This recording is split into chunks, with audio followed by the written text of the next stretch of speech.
Recordings go. Great. And we're 1 minute to go. So that's good. So hopefully everyone's in a dry place. I seem to be in a rainy place following me around. So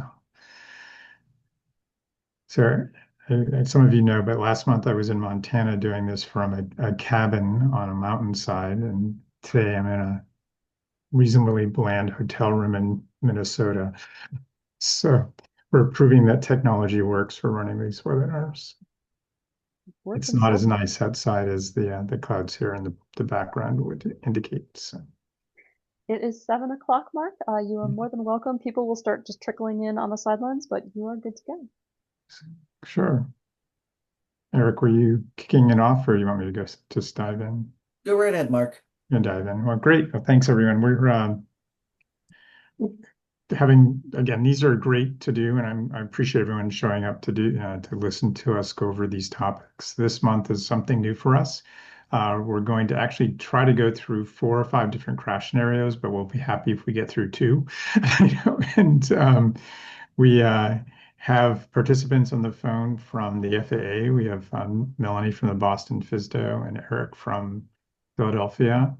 And we have Carly Walker from STEM Flights, and she's in Virginia. And we have someone new, Mary Keuhn from the AOPA Safety Institute. Very much appreciate AOPA joining us in this effort going forward when we can. Um, so tonight, I'm not sure you can see the pictures of everyone on the panel. We're going to work on making sure you don't have to stare at only me when we have these sessions, but they are there. And, we'll do introductions in a second. So we'll dive in. So success tonight, like usual, is making sure everyone's aware of the rewarding responsibility we have doing volunteering. We'll go over some crashes that have occurred. Some of them are quite a few years ago, and what the safety lessons are from them. And if we have time, which I doubt, we'll go into some of the mission scenarios like we usually go over. If not, we'll start doing some of that next month again. And there's always time for questions and comments. Uh, Carly is managing the Q&A, so feel free to inundate her with as many questions or comments as you might, and she'll interrupt us at appropriate moments to make sure that we get your questions answered. So just as you may already know, but for those people that are new to volunteer flying, it's really any plane, any kind of pilot. Everyone can make an impact. Just an idea of the range of things that I've flown over the years is pretty diverse. And I have friends that have flown Piper Cubs or someone with a Cessna 152 that's flown into Boston Logan. So really anybody can contribute. It's just a matter of, finding the time and finding the right organization. So here's the FAA side, Melanie from Boston and Jim, but Eric, I'm sorry I didn't put you on here as well. I'm a FAST team rep. We usually have one other FAST team rep, Robert, helping us as well. And our panelists today, Mary from AOPA, thanks again. Carly from STEM Flights, and also on the board of directors of Air Alliance with me. And Brian Schiff was going to try to make it. I'm not sure he'll make it, but a great contributor whenever we can have him on. And if you don't know much about Mary, here's a brief background. She's had an impressive career and certainly more than capable of adding comments to the crash events that we'll be reviewing. And did I leave anything out, Mary, or is that a pretty good No, description? that's it. That's me in a nutshell. Yeah, that's great. Thank you. Cool. So, and just we do this review every month, but just for those of you that aren't familiar with volunteer flying, it addresses a number of very deserving mission types in the U.S. Medical care and introduction to aviation are probably the largest volume, but all the other ones are, quite important, serve a good need. Right now, across all the different types of flying, we have about 18,000 pilots, and about last year did about 100,000 flights collectively. So again, great opportunity. We probably should be targeting 1 million flights a year, but it will take us a while to get there. So, and the diversity of the people and things that we do, children, adults, STEM flight introductions, blood transport, bone marrow, turtles, dogs, you name it, it can be flown. So again, very compelling, quite rewarding, and quite, addictive. Once you start, you get such a reward. So every month also I try to introduce some new number. So if you guys remember when we first started last February, there was 4 numbers that I shared that I'm not sure people knew the answers to. So right now, and I'd shared the top number before, that there's 33 comprehensive cancer centers covering the entire US. Only 2 of them have a transportation department. So they're not even in their normal flow of things asking if you need help getting to their treatment. You're sort of on your own. And those that do try often just hand a list to the patient and they say, here, you figure it out. Here's 4 numbers to call. So we need awareness of the availability of these kind of services. And here's a bunch of the numbers that we've shared over the months, but the one in the center is the one that relates to the fact that the large cancer centers don't have transportation departments. And no wonder 6 million cancer appointments are missed every year because there's no one in transportation proactively helping patients find their way to treatment. Another piece that's tied into that is critical access hospitals across the US, and this is really rural hospitals. 20% of them are projected to be at risk of closure in the current budget cycle. So you can see it's getting harder to get to medical care, not easier as time goes by. So that's enough on me showing numbers, why this is all compelling to be doing. We also always have a plug for the WINGS program, and always stress that if you do get into the WINGS program, you're going to be a safer pilot. The safety consideration list that we always share is too long. So this time we're going to be focusing on the ones in red. We almost always focus on human factors and aeronautical decision making. This particular session, we're really going to focus also on proficiency and personal minimums. So we're going to dive into the first crash review. This is from 2018. It was an Angel Flight West medical mission. The patient had an appointment on the 14th of June in the afternoon and was flexible on whether they would get there on the 13th, the day before, or the morning of the 14th. It was in a very busy Bravo airspace. The pilot chose to fly it on the same day as the appointment. So that's a little bit more pressure on a pilot when they're deciding to do it the day of the appointment. They need to get them there. They have that urge, and we typically stress that they not have that urge. So it's the first leg of the day. It's 230 miles. This is in New York, starting at Philadelphia airspace and going across the New York busy Bravo airspace. Angel Flight Organization requires 300 hours in the East and an instrument license. And for every flight, they're asking the pilot to affirm that they're compliant with currency. And their definition of currency was 10 hours in the last 90 days, or recent IPC, or 3 hours of training. And I'll hand it over to Mary to now queue up the particular mission. Thank you. Yeah, so they were departing to go pick up the patient, like Mark said. It was 9 a.m. in the morning, departing on the cross country, and conditions were IFR. And we'll get into the pilot's qualifications, but he was instrument rated and had filed an IFR flight plan for the trip. The METAR on departure is about 400 feet AGL for the ceiling. And really the small temperature dew point spread and kind of everything that comes along with that: low visibility, low ceilings, and calm winds, mist, and fog in the region. And looks like there was a PIREP as well with bases at about 300 feet MSL.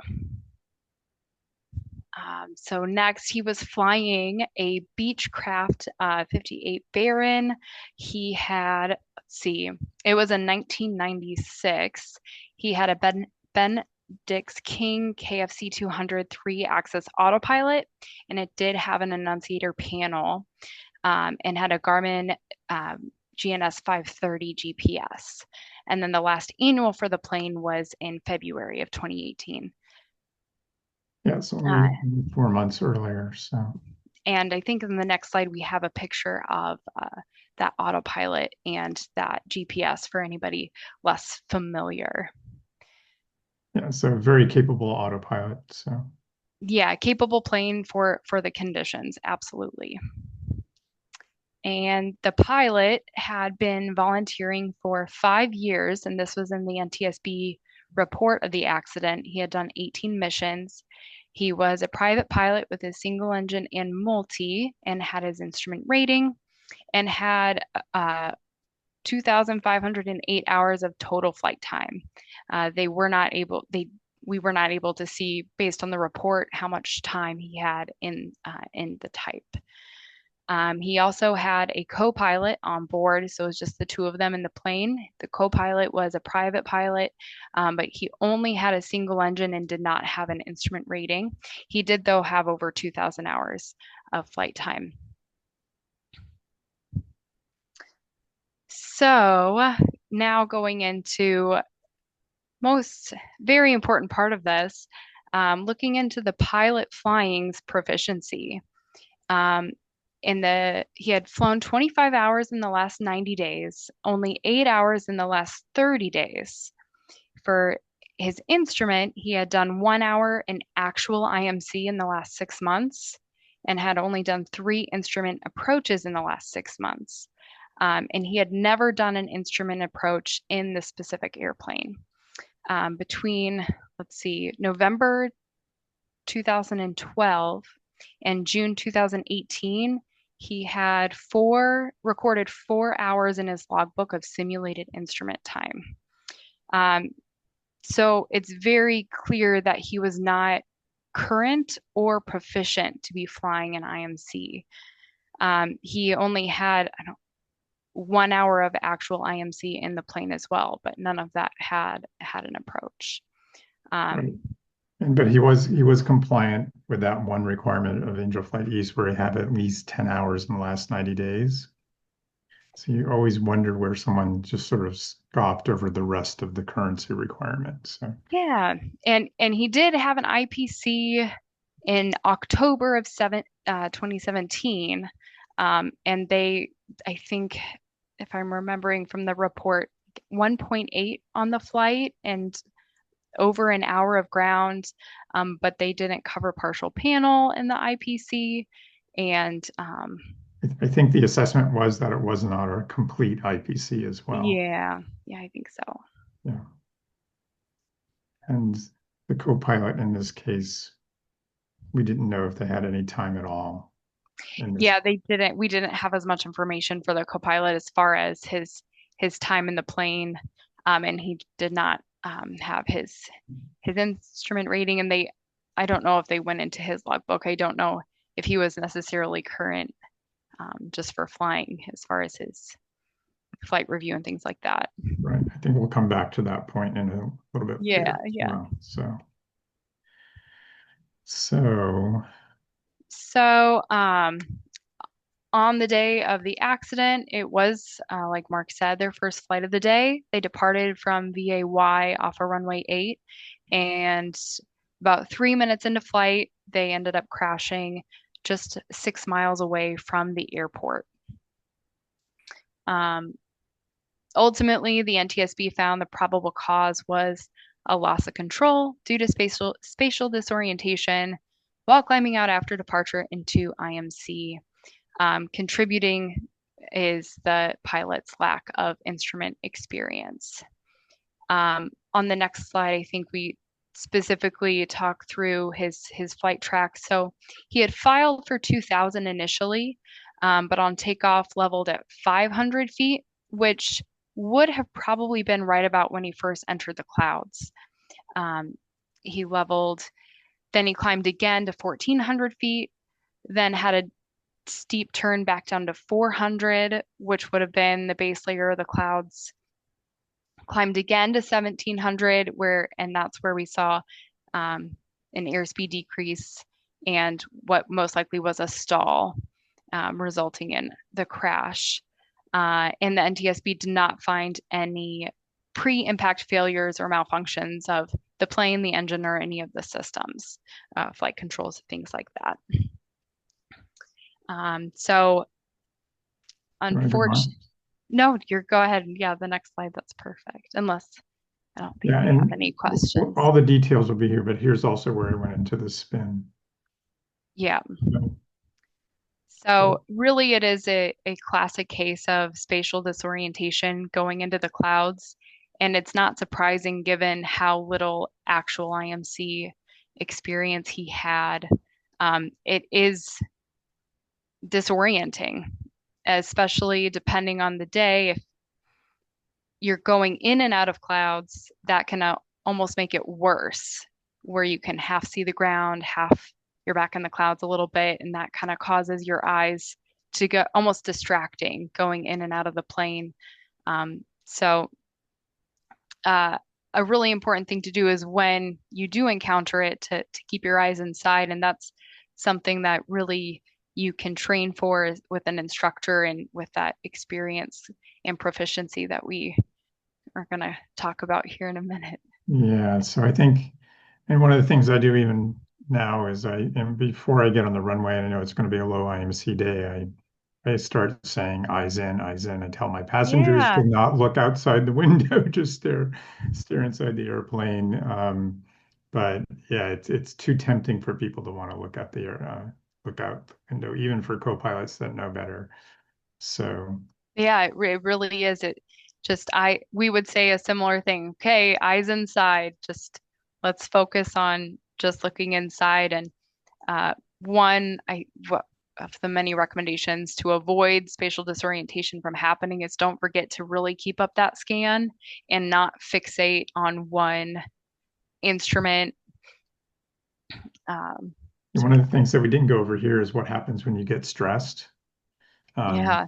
And we can go over that at some other time as well. But I think I've gone over that emergency, but I'm not sure. I had an emergency with an engine failure or engine fire over New Jersey when I only had 150 hours. And so what happens during that is your scan gets reduced over to a smaller and smaller circle. So all of a sudden you're no longer flying with all the instruments you need to have to stay in the air. So it can be something that you don't expect and you don't know how to catch it when it's happening. So what I put in here was a couple of references. If you are curious and understanding more about spatial disorientation, there is an FAA manual. So the QR code on the right takes you to that PDF. And then the Pilot Institute has a good section on it as well. And the QR on the bottom left, it takes you to their website. So, but again, I don't think we do much review of this in training. Something that we should probably add into our BFRs or something. I agree. And really, even if you don't have your instrument rating, spatial disorientation can happen to VFR pilots who inadvertently go into IMC. So getting with an instructor and practicing that IMC in case that were to happen to you unintentionally can also be super helpful, as long as you don't take that as a false confidence that you can now fly in the clouds because you've done it with a CFI before. Yeah.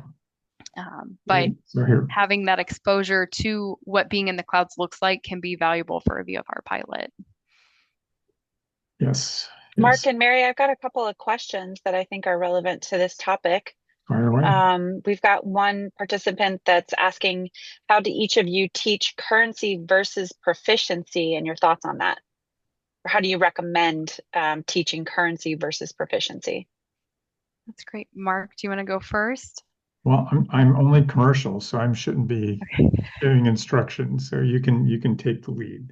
Yeah. So I think currency is really just a focus on the regs and making sure that you are by the book, legal to fly. I think proficiency is taking into a bigger picture all of the factors that go into any specific flight. So proficiency can really change from flight to flight, is what I like to encourage with my students. So taking into account the plane that you're flying, how familiar you are with the airspace. Maybe if you have certain, especially with volunteer flights, if you have certain passengers on board.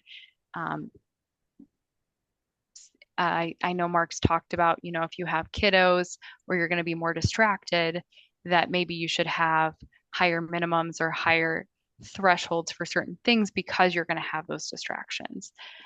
So for me, proficiency is something that you take into account with each individual flight, and we'll share in a slide or two the personal minimums that you can develop with the AOPA Air Safety Institute personal minimums contract. Kind of helps you evaluate all of those things to set personal minimums encompassing kind of that bigger picture. Right. And I think proficiency, when I was training and I started training, I realized right away that I wasn't being told everything. And when I started working on my commercial, it got really clear that I was only taught enough for that particular level of license. Not that I wasn't, being given lots of little nuances or hints on how to, make my passengers happy and make sure I wasn't getting distracted by my passengers. So really, it's good to find mentors. And that's how I know whether I'm doing well or not, is grab someone with a lot more experience and try to get them to go flying with me and tell them to beat me up. It's if you, I was on a flight with a friend in an SR-22 2 weeks ago, and the passenger in the back said, "Do you guys know each other well?" Because we were beating each other up while we were flying, just badly. And but it was for fun. But you've got to not have an ego. You've got to just really look for those reference points and have fun with it. Yeah. Speaking of getting hit, one last question related to this. Susan is asking, do you have a handy hint if someone gets a little dizzy or on the scan in IMC? Briefly close the eyes, blink. Any quick tips for pilots out there? Is the pilot getting dizzy or the passenger getting dizzy? Well, I guess either one. That is a good question. I don't have any tips. I don't think I've run into that specifically, but I would definitely think opening the vents right away to get some airflow to maybe feel better. Air conditioning. Yeah. Maximum air You conditioning. can tell what I'm used to flying. Yeah. Well, that's what I turn on maximum air conditioning and try to get everyone cold. And then if we have something to drink, try to get them to drink something. And then the last resort is pointing out the airsick pack. That's the, making sure we know where to put your not feeling well moment. Yes, for sure. I see a question that came up that two are kind of related, just personal minimums and developing personal minimums, which I think is a key part of having personal minimums and developing them the proper way. For students or instructors, I think it's really good if you set your personal minimums with your instructor while you're still training. So, for example, if you are working on your instrument rating, keep track of your lessons in actual and what the ceilings are at, and say, okay, after the flight, kind of reflect, would I have felt comfortable doing that by myself, or was I really glad that my instructor was there this time? And then to change those minimums in the future, go up with an instructor, say, hey, I've been flying a lot of instrument or IMC. I think I could potentially be more comfortable going to a lower altitude, and fly with an instructor just to make sure that you're more comfortable going lower. Depending on the plane and the equipment, all those things go into my personal minimums as well. But use your lessons as your starting point for your personal minimums. And if you're a CFI, make sure your students have them the day of their check ride, essentially, so that they know what their minimums are going forward, because they're not going to have an instructor there anymore. Yeah, I encourage. I talk to a lot of volunteer pilots either before they do their first flight or when they're first signing up, and I encourage everyone to go fly a lot more than just every other year or once a year with your instructor. Grab them, drag them along on a volunteer flight or actual cross country. And again, or even better, not even better, as an alternative, grab someone who's in the charter business. And they'll have a totally different perspective on minimums and making sure that you're prepped for a cross country. And fly with as many different people as you can, because everybody has an interesting variation on how to do Tips that something. I like to call them techniques, things, but always things you can learn for sure. Yes, I still learn. I mean, it's Yeah. amazing. So it's a lot of fun. So anyways, I brought up the proficient co-pilot topic, which is one of my favorite topics. So you can talk to that as well if you want. Okay. Yeah, I think we uh both have important things to say. So in this case, the pilot did have a co-pilot with him, and we don't know the experience level of that co-pilot, but what is an important takeaway is it is beneficial to have a co-pilot to help you, especially in IMC, especially in a twin engine. But make sure when selecting a co-pilot, it's someone that is helpful to you and can assist you and is not a distraction. So in this case, the co-pilot did not have his multi-engine. He was not instrument rated, but potentially he could run the radios. He could maybe program the GPS or reprogram the GPS. In some cases, that can be helpful, but only if they know how to do that. And Yeah, go ahead. one of the things I find is I do a lot of single pilot twin engine time, and I have flows that work because I am a single pilot. So whenever there's an interruption to what is a normal flow for me, uh, is not helpful. So if you have a co-pilot that's eager to help but is either fumbling the radios or fumbling with the GPS while you otherwise would be done in 1 second doing it yourself in your normal flow, it can be distracting, especially in a critical phase of flight. And I think the NTSB report in this showed the co-pilot person responding on the radio and sort of cryptic ways. So at that point, it may have been a distraction instead of someone helping. And there was no evidence of a call out, and we can't know for sure whether the co-pilot was catching the fact that they were going through a unusual attitude and not recovering. But if you have someone in the right seat, you need to really be aware of, are they going to be a distraction, and are they going to be of any help? And on a low IFR day, can you afford that level of distraction, even if they're well intentioned? So, and whenever I've grown, whenever I have someone in the right seat that I'm just not unsure of, I say, hey, you're in sterile cockpit mode while I'm in these critical phases of flight.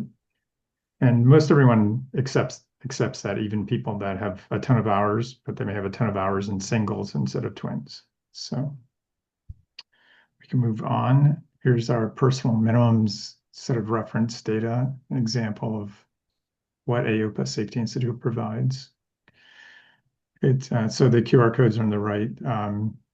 It's very good that the new personal minimums contract that AOPA has is very good as well.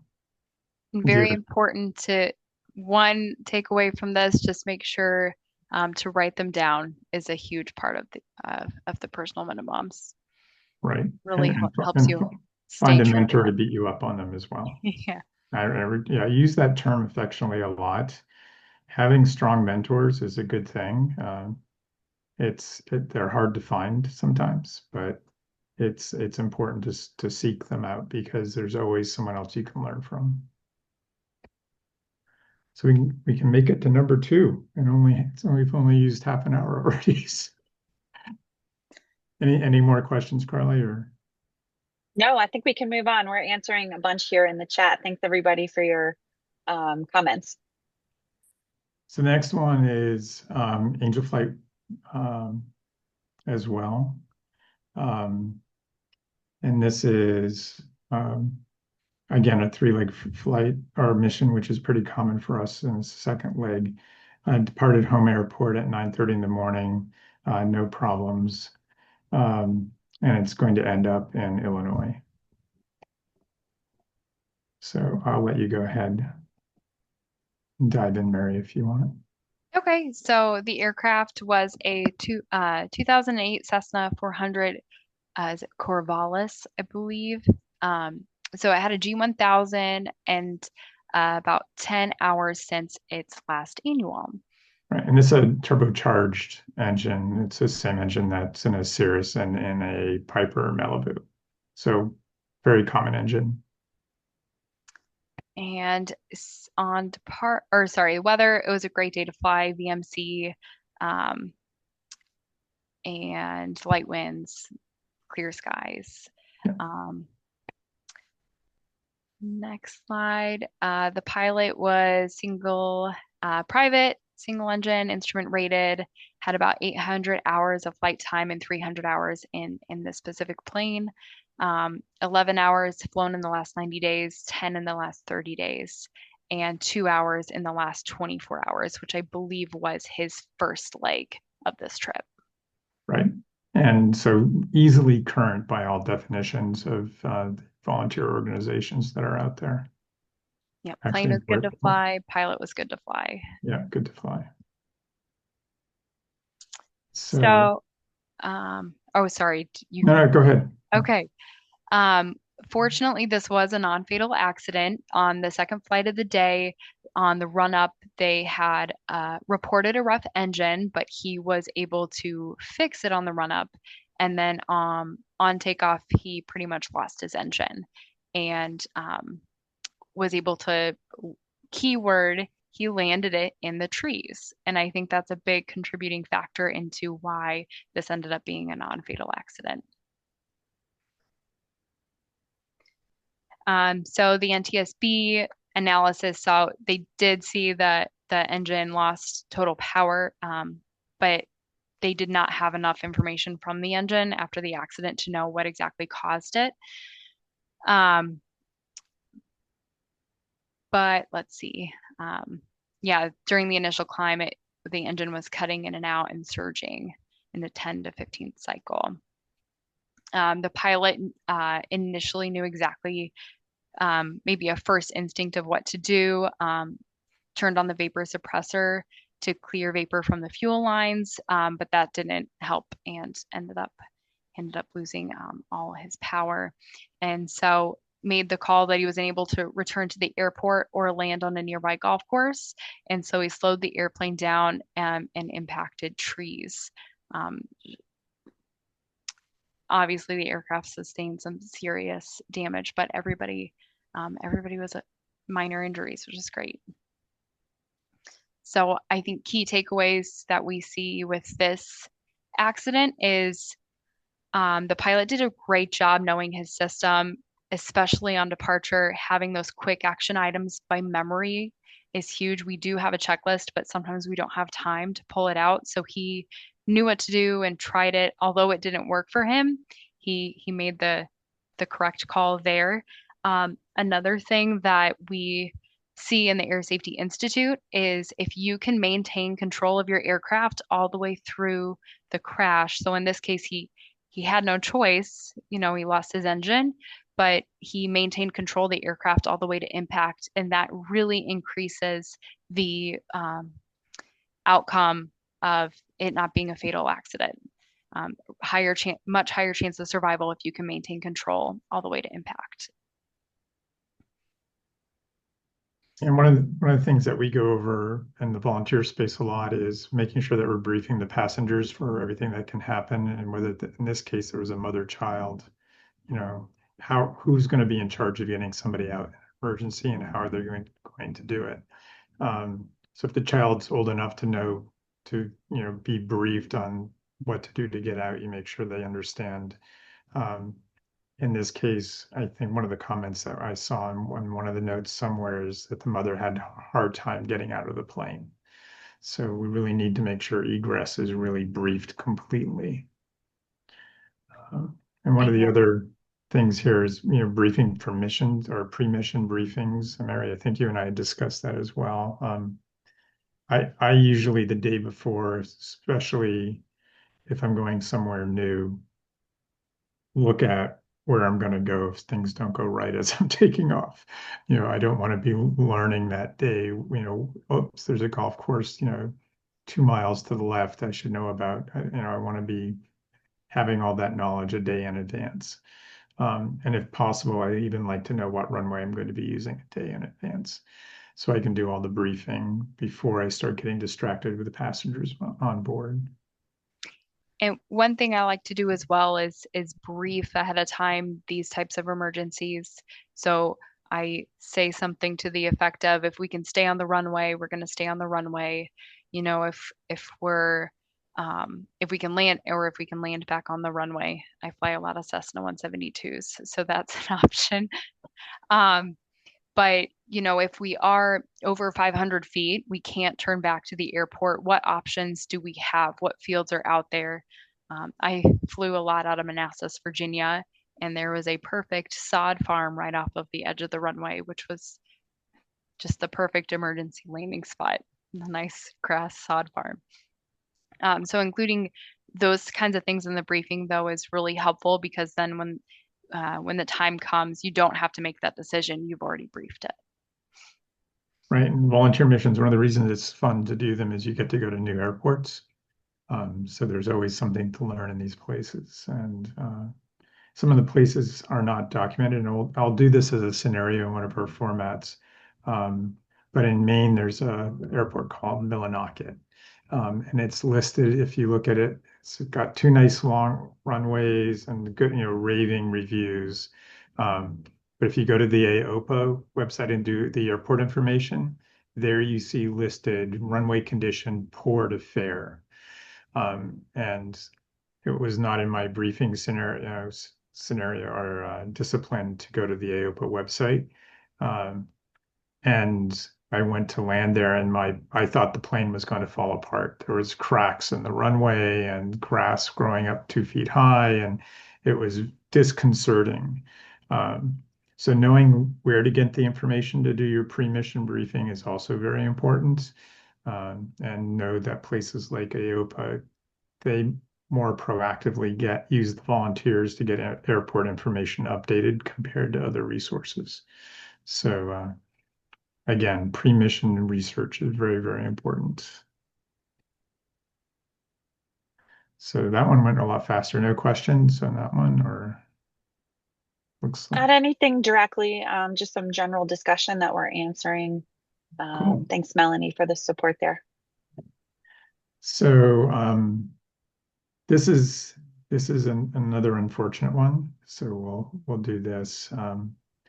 This is another 3-leg mission, Angel Flight West, mother-daughter. So the pilot flew to Palo Alto, where Stanford Medical is, picked up the passengers, flew them to Redding, California, to the north, and then was going to fly back to his home airport. Very common route.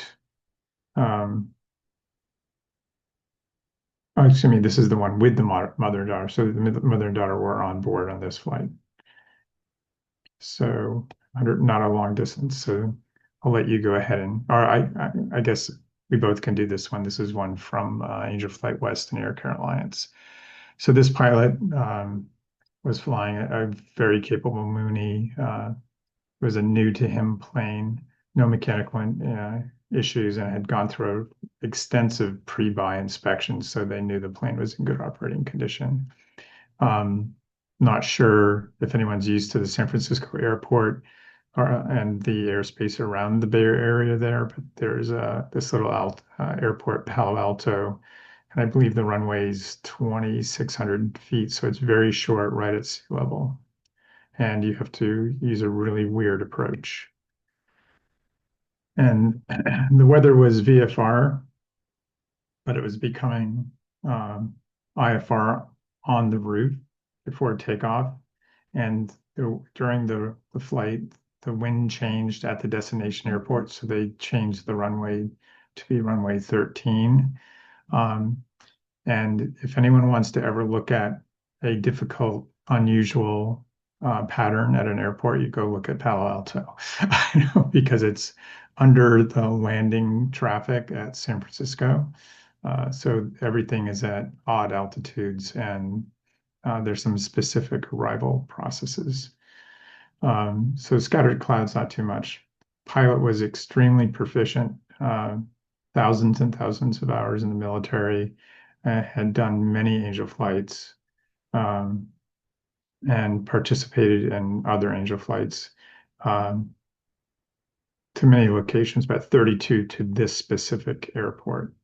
And in the Mooney, he only had 50 hours, and the plane was new to him. And he'd done one prior trip to Palo Alto.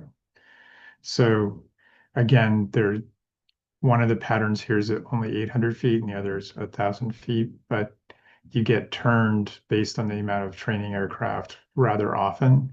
And there's VFR arrival waypoints, which make it kind of unique in terms of our approach.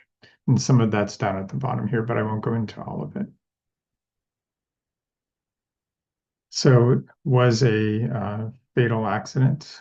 And the person, again, the pilot had flown up to northern part of California and they were flying back to Palo Alto. The pilot was unfortunately fatally injured, mother seriously, and the minor was had a minor injury. And it was just off the end of the runway. So the NTSB findings on this were the pilot had to use a new approach. Usually runway 13 is not used, but in this case, he was having to use runway 13. Landing speed, he was fast on landing. Landing configuration and flaps and go-arounds were not properly set. And pilot clearly did not have a stabilized approach. So in this case, the accident chain was broken in several places. And so went from being VFR to IFR, then back to VFR. The wind changed to a runway that was not typically used.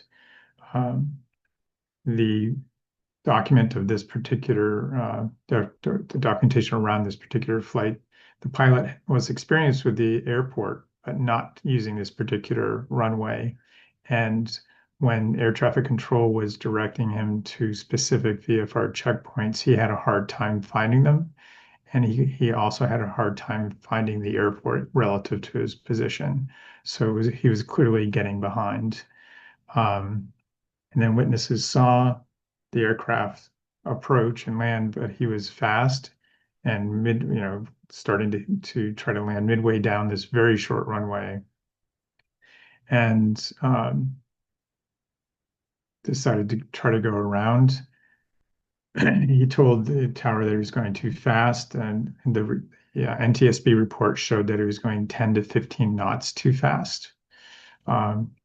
During the climb, entered a steep left bank turn, pitched down, and crash. So it's a traditional stall crash. And a little bit higher would have been okay. The flaps were found to be retracted. So one of the NTSB guesses is that the flaps were retracted too early. The plane was in good shape otherwise. And as I mentioned, the flaps were found retracted. So this is one that Mary and I discussed as well, is what's enough transition time?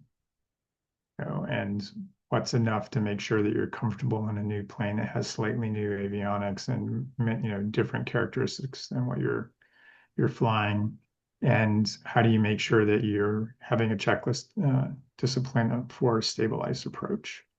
And clearly in this case may not have been practiced on go-arounds.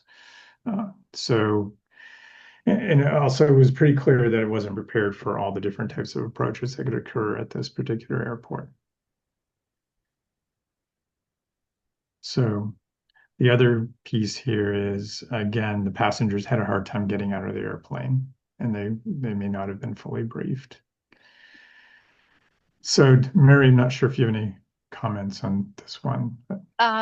Really, I want to bring up the point that you made earlier, before we were live about kind of having a set transition hour requirement for yourself.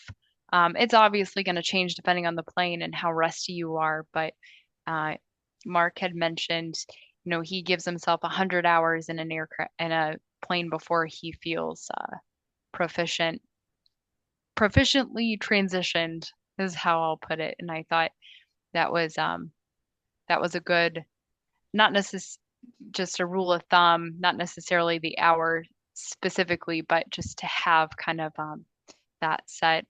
I recently transitioned from the airlines back to GA, and it's crazy how how quickly and how rusty you get. Yeah, and it's still easy to get behind a plane that doesn't have the flows that you're used to using. Absolutely. In this case, I think they said he had 50 hours total already in the plane, but was already doing volunteer missions. A lot of the volunteer organizations require at least 50 hours of transition, and if the turbine, it's at least 100. So it's important to really have someone that you not get overconfident that you can do something because it may be somewhat similar or is slower than what you're used to flying. There's a lot of these subtleties flying these airplanes, and especially in a complex space like San Francisco's Bravo space with this kind of airport with a very short runway. So it was too bad the outcome came that way. We have so this is the other, it's same airport involved, but another Angel Flight West mission. Passengers were dropped off from Palo Alto to Redding. And then the pilot was going home from Redding to Sacramento, 3 legs, third leg of the day. It was at dusk. There was smoke, and it was a relatively short flight. There was some mention of there being an altimeter error and a go around related to that with the patients on board for the second leg, but it did not come up again. And there was a non-rated friend in the right seat, not a pilot. So regular Cessna Club plane, IFR capable, no report issues. Pilot was familiar with the plane and the club. Commercial instrument, good amount of hours, but we're getting to a very clear indicator of a problem. Only less than 2 hours in IMC in the last 6 months, and no IPC in the last 12 months. Not night current, not instrument current, but affirmed currency when they took or signed up for the flight. So again, a bunch of red flags here already. And I'm not sure how many people know what, AirMet Sierra we all have probably seen, especially in the Northeast where I fly. But I can't tell you that I paid attention much to the codes that appear in the AirMet. And there's an FU that is smoke. And I'm not sure how many of you have flown in smoke before, but it seems to me to be much more dense. So left being an example, the right being one of what I would expect the sight line to be on a foggy but still sunny day. So you can see it's much harder to see where you're going. And you're getting into those human factors. It's the last leg of the day. I want to get home. And do I believe the visibility numbers that I'm getting off the METAR, especially when I see this AirMet for smoke? So the weather was haze and smoke, visibility, and limited 2.5 miles. And the picture on the right, top right, is the actual camera from the airport. So it shouldn't be dark out, but it's dark out just because of the density of the smoke. So it's a very unusual day. And there's a video in the NTSB report of a bright light that you see coming down sort of as almost straight down, and that's the actual plane crashing. So I didn't embed that here, but it is available and it'll give you an idea of what can happen. And the route south had gone from VFR to IFR completely. So big change in conditions. And then there was a comment in the weather discussion that there was smoke over the entire area, not just the airmet that was out there. So the clearance that day, because it was IFR, required a departure procedure. And the FBO mentioned that when they were talking with the pilot, that he asked about the departure procedure as if he didn't know there was one. So again, another red flag about currency. And there were two departure procedures, one that more or less required, I believe, a left-hand turn, and the other one which required a right-hand turn. And if you see there's terrain that you need to deal with as you're taking off out of this airport.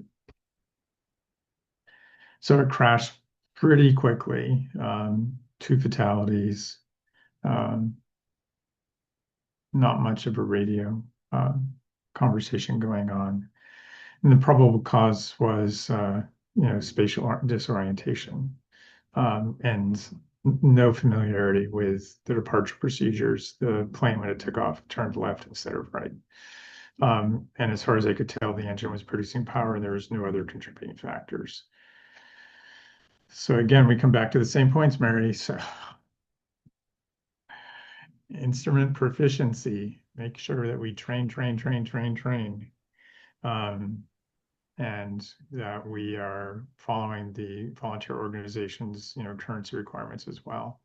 Something we don't discuss a lot is risk management, and we can add that to our vocabulary if we, whenever we're flying into IMC conditions, are we managing the risk? And that probably gets back to your personal minimums contract. And one of the things that I preach whenever I talk to new volunteer pilots is avoiding get home-itis. Very strong desire at the end of the day, especially if you're in a club plane that may have some extra costs related to keeping it overnight, to avoid getting home at all costs. And again, figuring out how we can train for spatial disorientation. What do you think, Mary? On the risk management, I know there are some sources, including the FAA has a flight risk assessment tool, which is commonly abbreviated to a FRAT safety tool that you can use to analyze the risk of a specific flight to help you make safe decisions.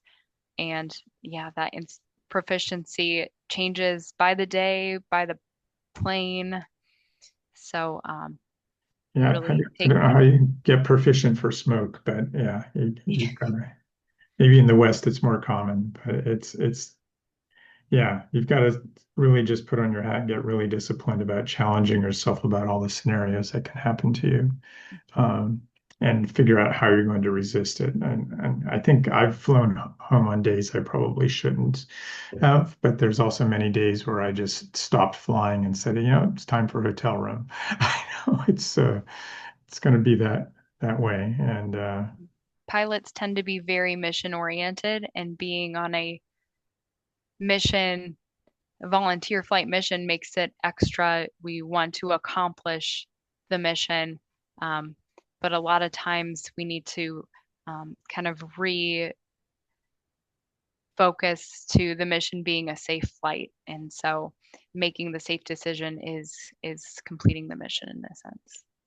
Yeah, and that's we try to stress that enough, but again, as you saw, people want to please someone, and we really want to stress that in all the volunteer missions, whether it's a turtle or a person, there's always a plan B. This is not a must-do flight. We're not expected to be, ATPs flying in super, proficient airplanes. We're GA pilots. So here's. Hey, Mark and Mary, that just wanted to make a comment from one of our participants that was noting that there's so many similarities with all of these accidents and kind of speaks volumes. So going back to both of your points on proficiency kind of seems to be the theme here, and our participants are noticing that. It is a common theme, and it doesn't matter.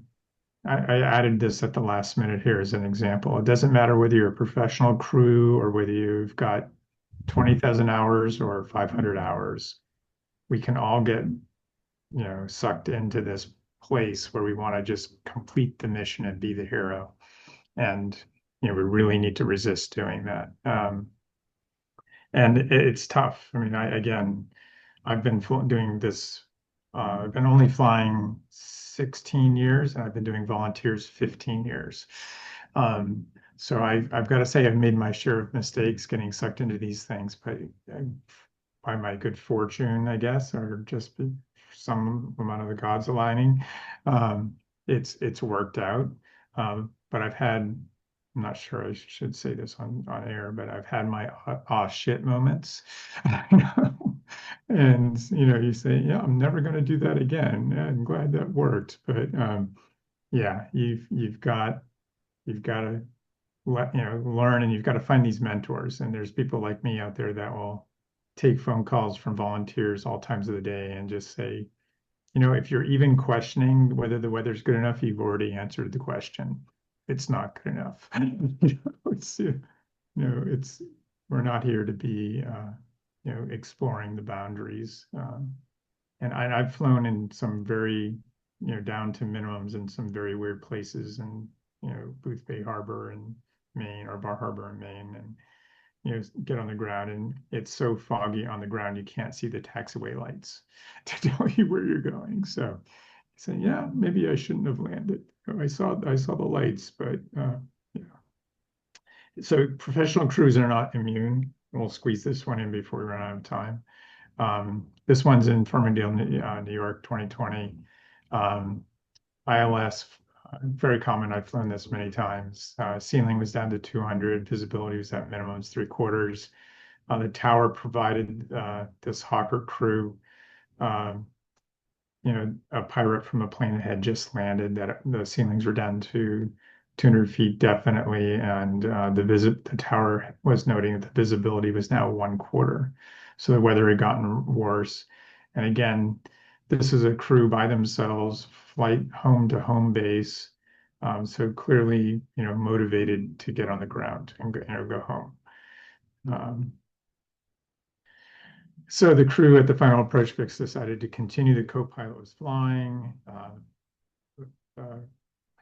Pilot in the left seat monitoring noted that they were deviating to the left, but they had the runway lights in sight.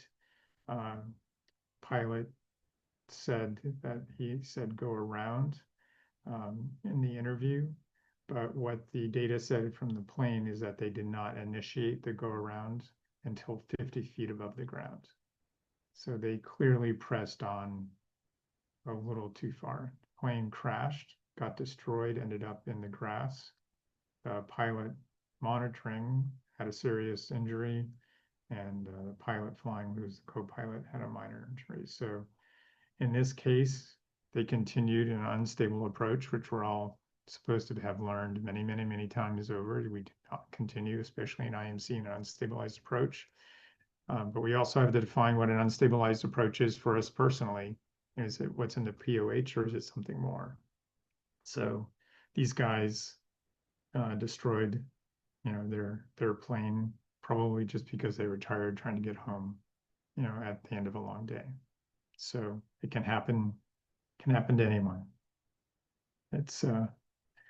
It's tough to see, even because we're all taught not to do this. So do you like this one, Mary?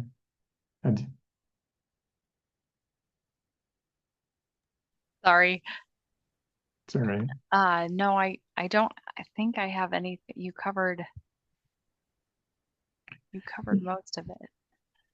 Yeah, and so I appreciate you guys hanging in for this. We'll probably try to do this on a regular basis, go over crashes or near crashes, and hopefully sharing it stresses the point that Carly just noted, as well as proficiency is a very important issue.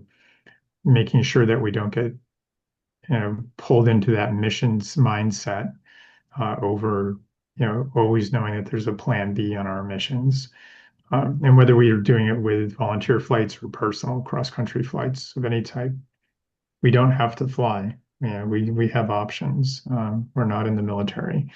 So, yeah, a lot of the scenarios that you've seen me write up over the year are things that include me not doing the right thing at times. It's because I either was pulled into, making a decision to push forward, thinking that I knew enough to push forward safely, and still surviving despite that. So, next month we'll go back and revisit the emergency procedure discussion that we had last month. Had some follow-up questions about that and looking at different flows for a standard emergency, which is the plane's broken, versus a medical emergency, meaning our passengers are broken, and what to expect and what to ask for. There was a lot of good questions around, again, that process last month. And then we'll get into some normal scenario review. And if anyone out there has scenarios they want to share, please send them in.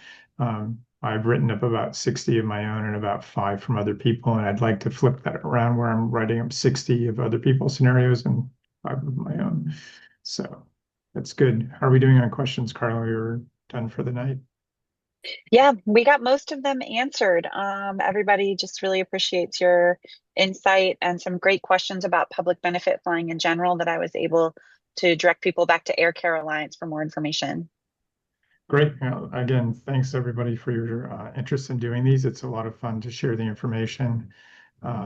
So I think we hit the hour almost exactly. So if there's no more questions, look for Wings credit to come in the next couple of days.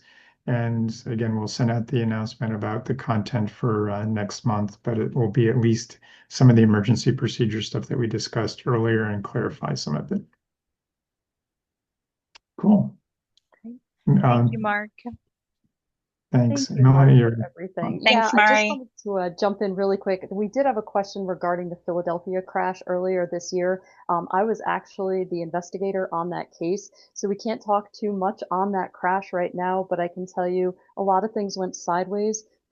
We don't believe that a lot of things were on the up and up, but unfortunately everybody did perish, including one person on the ground. So we do have a lot of great info. And one thing that is coming out of it, and it is still public knowledge, so I'm not leaking any information from the case, is the CVR requirements for international aircraft are not the same as CVR requirements, cockpit voice recorder, for American registered aircraft. So unfortunately, theirs was unplugged, and we were unable to get the data at those last minutes. So we have a really good picture of what happened, but yeah. Yeah, that's the medevac Learjet crash that you were. It was, yeah. Yeah. Yep, med flight that came out of Mexico, and they departed. Really, some of the things that we see when it comes out, you will be very interested. We will run a case study in about a year when NTSB results. Yeah, I think we'll definitely pull that one in. Yeah, that was one that was like, how can this happen? Shake your head. Yeah. One day I'll tell you. That's all right. So we'll get there. But again, thanks everyone for attending. It's so great to see the interest that we're getting. And it's a lot of fun to share this. So see you next month. Yeah. Great Thanks. job. Have a good night. And you're going to stop recording. Great.